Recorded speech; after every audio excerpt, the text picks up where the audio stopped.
L'acculturation, c'est une crise identitaire. Les problèmes que nous avons au Mali, c'est des problèmes géostratégiques.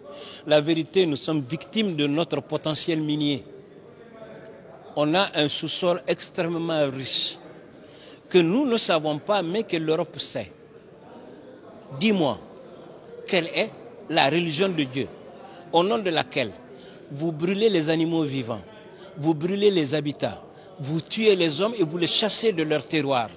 C'est au nom de quelle religion? C'est au nom de quelle civilisation? C'est au nom de quel comportement? Au nom de quoi peut-on faire ça? Cela veut dire qu'on a besoin de l'espace. Vous comprenez? Ce qu'on appelle la région des 3 frontières, Niger, Burkina, Mali, c'est un scandale minier. On est victime de ça. Vous comprenez ça? Tout ce que l'on dit tout autour là, c'est de la distraction. La vérité, c'est ça. Notre crise est une crise politico-géostratégique. Les grandes puissances veulent nous chasser de chez nous pour exploiter notre sous-sol. C'est aussi simple, non? Ils veulent avoir la même mise.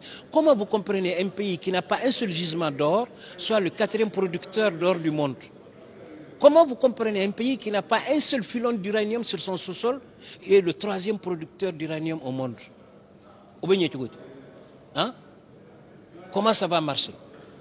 Mais il faut que vous, la jeunesse, vous soyez informés de ça, que ce n'est pas une crise identitaire, ce n'est pas un complexe. Ce dont vous parlez là, c'est naturel entre les gens, c'est naturel. Hein?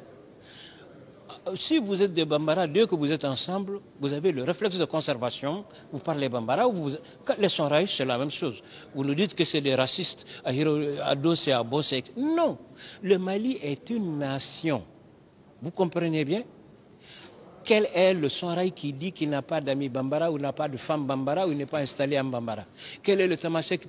Non, on n'a pas ce problème-là au Mali. Dieu merci. On n'a pas ce problème. Mais on a un problème géostratégique. Maintenant, le relationnel par rapport aux manuscrits, c'est de donner l'information.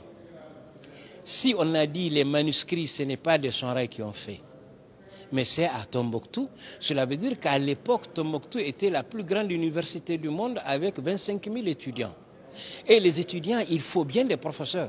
Et ces professeurs, ils viennent de n'importe où. Ensuite, Tombouctou était le point de passage de toutes les grandes expéditions. Tous les explorateurs ont passé par là. Tombouctou a été colonisé 7 fois. 7 colonisations différentes. Chacun a apporté sa connaissance, son enseignement, sa culture, ses mœurs, son mode de vie. Donc Tombouctou, c'est des civilisations superposées jusqu'à 7 fois. C'est pourquoi tout le monde se reconnaît dedans.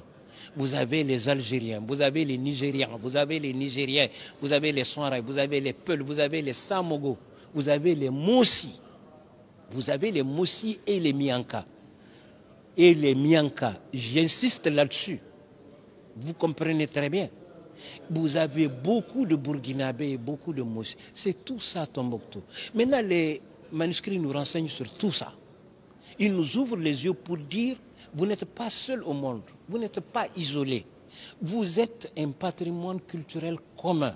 Maintenant, utilisez cette communauté de savoir pour ne pas vous entretuer. Dites-moi, pourquoi un Sonraï et un Tamashek s'entretuent? Dites-moi, pourquoi un Peul et un Dogon s'entretuent? Dites-le moi, je veux le savoir. Dites-le moi, quoi. Pour quelle raison?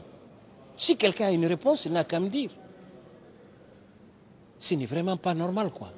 C'est le moins qu'on puisse dire, ce n'est pas normal. Alors, si je dis que ce n'est pas normal, il faut que je réalise que tout ce que j'ai de Peul, son support, c'est Dogon. Tout ce que j'ai de Dogon, son support, c'est Maninka.